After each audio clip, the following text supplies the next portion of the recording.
قائد اعظم سفر ریل کے دوران اپنے لیے 2 برتھیں مخصوص کرایا کرتے تھے۔ ایک مرتبہ کسی نے ان سے وجہ دریافت کی تو جواب میں انہوں نے یہ واقعہ سنایا۔ قائد اعظم نے کہا، میں پہلے ایک ہی برتھ مخصوص کراتا تھا۔ ایک دفعہ کا ذکر ہے، میں لکھنؤ سے ممبئی جا رہا تھا۔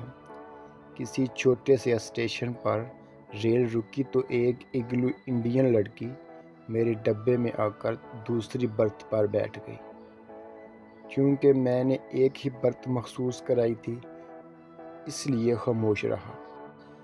ریل نے رفتار پکڑی تو اچانک وہ لڑکی بولی، تمہارے پاس جو کچھ ہے فوراً میرے حوالے کر دو، ورنہ میں ابھی زنجیر کھینچ کر لوگوں سے کہوں گی کہ یہ شخص میرے ساتھ زبردستی کرنا چاہتا۔ میں نے کاغذات سے سر ہی نہیں اٹھایا۔ اس نے پھر اپنی بات دہرائی، میں پھر خاموش رہا۔ آخر تنگ آ کر اس نے مجھے جھنجھوڑا تو میں نے سر اٹھایا اور اشارے سے کہا، میں بہرا ہوں، مجھے کچھ سنائی نہیں دیتا، جو کچھ کہنا ہے لکھ کر دو۔ اس نے اپنا مدعا کاغذ پر لکھ کر میرے حوالے کر دیا۔ میں نے فوراً زنجیر کھینچ دی اور اسے ماہ تحریر ریلوے حکام کے حوالے کر دیا۔ اس دن کے بعد سے میں ہمیشہ 2 برتھیں مخصوص کراتا ہوں۔ ایک بار قائد اعظم محمد علی جناح اسکول و کالج کے طلباء سے خطاب کر رہے تھے۔ ایک ہندو لڑکے نے کھڑے ہو کر آپ سے کہا کہ آپ ہندوستان کا بٹوارا کر کے ہمیں کیوں تقسیم کرنا چاہتے ہیں؟ آپ میں اور ہم میں کیا فرق ہے؟ آپ کچھ دیر تو خاموش رہے، تو اسٹوڈنٹس نے آپ پر جملے کسنے شروع کر دیے۔ کچھ نے کہا کہ آپ کے پاس اس کا جواب نہیں، پر ہر طرف سے ہندو لڑکوں کی ہوٹنگ اور قہقہوں کی آواز سنائی دے رہی تھی۔ قائد اعظم نے ایک پانی کا گلاس منگوایا۔ آپ نے تھوڑا سا پانی پیا، پھر اس کو میز پر رکھ دیا۔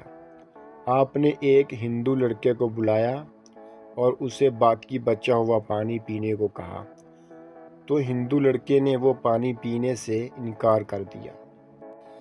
پھر آپ نے ایک مسلمان لڑکے کو بلایا۔ آپ نے وہی بچا ہوا پانی اس مسلم لڑکے کو دیا، تو وہ فوراً قائد اعظم کا جھوٹا پانی پی گیا۔ آپ پھر سب طلباء سے مخاطب ہوئے اور فرمایا، یہ فرق ہے آپ میں اور ہم میں۔ ہر طرف سناٹا چھا گیا، کیونکہ سب کے سامنے فرق واضح ہو چکا تھا۔ محمد علی جناح نے کبھی کسی کو گالی نہ دی اور نہ کبھی آپ نے بد اخلاقی کی۔ آپ اپنی بات اس قدر ٹھوس دلائل سے پیش کرتے تھے کہ بڑے بڑے منہ میں انگلیاں دبا لیتے اور آپ کے سامنے لاجواب ہو جاتے۔ قائد اعظم سے لوگوں کی محبت کا یہ عالم تھا کہ اگر کوئی آپ سے ہاتھ ملا لیتا تو وہ خوشی سے پھولا نہ سماتا اور سارا دن لوگوں کو بتاتا پھرتا کہ آج میں نے قائد اعظم سے ہاتھ ملایا ہے۔ قائد اعظم محمد علی جناح اتنی مخالفت کے باوجود ایک دن کے لیے بھی جیل نہیں گئے اور کبھی بھی ایسے الفاظ اپنے منہ سے نہیں نکالے جن کے بعد یہ کہنا پڑے کہ میں اپنے الفاظ واپس لیتا ہوں۔